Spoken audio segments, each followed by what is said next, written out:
अस्सलामु अलैकुम वरहमतुल्लाहि वबरकातुहू। मेरे प्यारे आका अलैहिस्सलातु तस्लीम के प्यारे दीवानों, खातून जन्नत हजरत फातिमा ज़हरा रदियल्लाहु तआला अन्हा की कनीजों, बाज नस्तूरिया का कौल। कुछ नस्तूरिया फिरका से इस तरह हैं कि तीनों अक़नूमों से हर एक अल्लाह ताला की इन तीन सिफात से मुत्तसिफ है, यानी जिंदा है, नातिक है। सिफत इदराक, वो कलाम जो उसकी शान के लायक है, मौजूद है। इस फिरका में बाज ने और सिफात कुदरत, इरादा वगैरह भी साबित किया है, लेकिन उन्होंने इन सिफात को मुस्तकिल अक़नूम नहीं तस्लीम किया।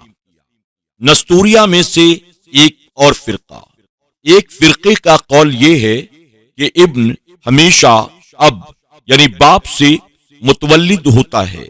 जब बेटा यानी मसीह का तवल्लुद यानी पैदाइश हुई तो वो जिस्मानी लिहाज से इंसान हुआ और सिफत उलूहियत और सिफत वहदानियत भी इसे हासिल है, यानी इसे दो हैसियतें हासिल हैं, एक नासूती और दूसरी लाहूती। नासूती लिहाज पर वो हादिस है और लाहूती लिहाज पर वो खुदाए कामिल है। एक जात को मुख्तलिफ दो हैसियतों से हादिस और कदीम मानने से कदीम के कदम और हादिस के हदूस में कोई फर्क नहीं पड़ता। इन लोगों के कौल के मुताबिक सोली का ताल्लुक नासूती हालत से है, लाहूती से नहीं। ख्याल रहे कि सिफत उलूहियत को लाहूती और सिफत इंसानियत को नासूती से ताबीर किया गया है। याकूबिया फिरका, याकूबिया फिरका से कुछ लोग ये कहते हैं कि अक़नूम जिसे कलिमा या इब्न कहा गया, उसने गोश्त और खून की शक्ल इख्तियार कर ली और खुदा मसीह की शक्ल में जाहिर हुआ।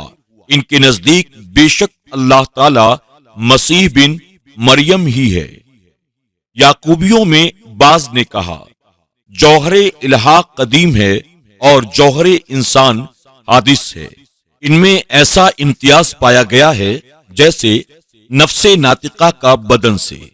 वो दोनों मिलकर एक चीज बन गए। वो मसीह भी है और वही खुदा भी। इस मजहब वाले कहते हैं खुदा इंसान बन सकता है, लेकिन इंसान खुदा नहीं बन सकता। जैसे कोयला आग में डाला जाए तो वो आग बन जाता है, लेकिन आग कोयला नहीं बन सकती। इनके नजदीक लाहूत का इंसान से इत्तेहाद जुज़ई है, कुल्ली नहीं। बेशक मरियम ने खुदा को जना और कत्ल और सूली लाहूत और नासूत दोनों पर वाक़ई हुए हैं। अगर एक पर उनका वक़ू होता है तो इत्तेहाद बातिल हो जाता, हालांकि दोनों मिलकर एक जौहर बन चुके हैं।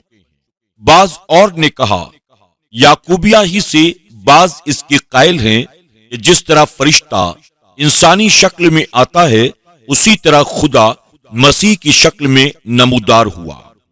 इनमें से कुछ और ने कहा, मसीह अपने जौहर से मुत्तहिद है, एक लिहाज पर कदीम और एक लिहाज से हादिस है।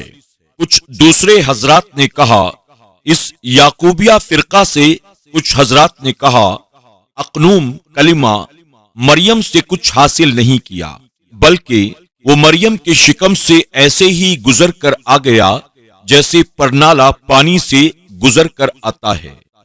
बाज ने यूं कहा, इसी फिरका से कुछ हजरात ये कहते हैं कि अक़नूम कलिमा मसीह के जिस्म में दाखिल हो गया।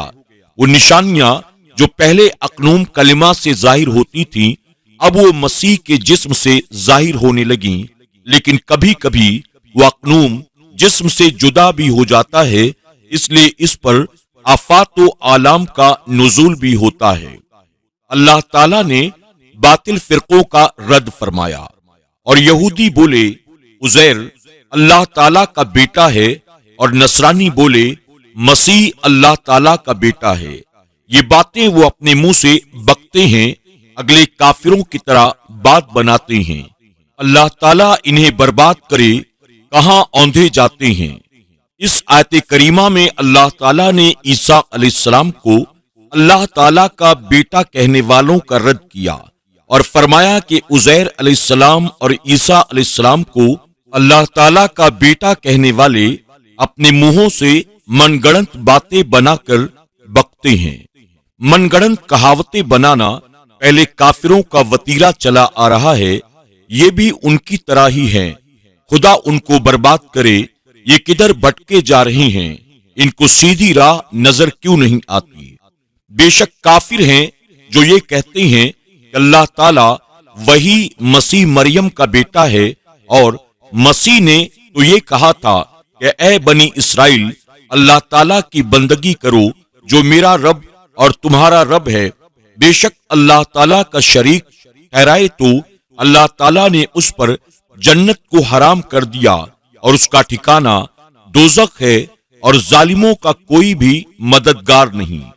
اس آیت کریمہ میں واضح طور پر رب تعالیٰ نے فرمایا کہ عیسیٰ علیہ السلام کو اللہ تعالیٰ کا بیٹا کہنے والے کافر ہیں، اور یہ اتنے بے سمجھ لوگ ہیں کہ انہیں یہ سمجھ میں نہیں آ رہا ہے کہ حضرت عیسیٰ علیہ السلام خود بنی اسرائیل کو یہ تبلیغ فرما رہی ہیں کہ تم اللہ تعالیٰ کی عبادت کرو، وہی ذات ایک ہے، اس کا کوئی شریک نہیں، وہی میرا بھی رب ہے اور وہی تمہارا بھی رب ہے۔ اگر تم نے مجھے اللہ تعالیٰ کا شریک مانا تو یاد رکھو تم پر اللہ تعالیٰ جنت کو حرام کر دے گا اور تمہارا ٹھکانہ جہنم ہوگا، اور تم اس شرک کی وجہ سے ظالم ہو جاؤ گے، اور یہ تمہارا اپنی جانوں پر ظلم کرنا تمہیں رب تعالیٰ کی مدد سے دور کر دے گا، کیونکہ تمام مشرکوں کے لیے رب تعالیٰ کا یہی وعدہ ہے۔ بے شک وہ کافر ہیں جو کہتے ہیں کہ اللہ تین خداؤں میں سے تیسرا ہے، اور خدا تو نہیں مگر ایک خدا، اور اگر اپنی بات سے باز نہ آئے تو جو ان میں کافر مریں گے ان کو ضرور دردناک عذاب پہنچے گا۔ اس آیت کریمہ میں تین خدا ماننے والوں کو رب تعالیٰ نے کافر قرار دیا ہے، اور یہ فرمایا کہ خدا تو ایک ہی ہے، یہ تین کیسے مان رہے ہیں؟ اگر یہ تین خداؤں کی رٹ لگاتے ہی رہے اور باز نہ آئے تو ان کو ان کے صریح کفر کی وجہ سے دردناک عذاب دیا جائے گا۔ اے کتاب والوں، اپنے دین میں زیادتی نہ کرو اور اللہ تعالیٰ پر نہ کہو مگر سچ، مسیح عیسیٰ مریم کا بیٹا اللہ تعالیٰ کا رسول ہی ہے، اور اس کا ایک کلمہ کہ مریم کی طرف بھیجا اور اس کی طرف سے ایک روح ہے۔ تو اللہ تعالیٰ اور اس کے رسول پر ایمان لاؤ اور تین خدا نہ کہو، باز رہو تین ماننے سے، اپنے بھلے کو چاہو۔ اللہ تعالیٰ تو ایک ہی ہے، خدا ہے، وہ اولاد سے پاک ذات ہے، سب آسمانوں اور زمین کی چیزیں اسی کی ملکیت ہیں، اور اللہ تعالیٰ کافی کارساز ہے۔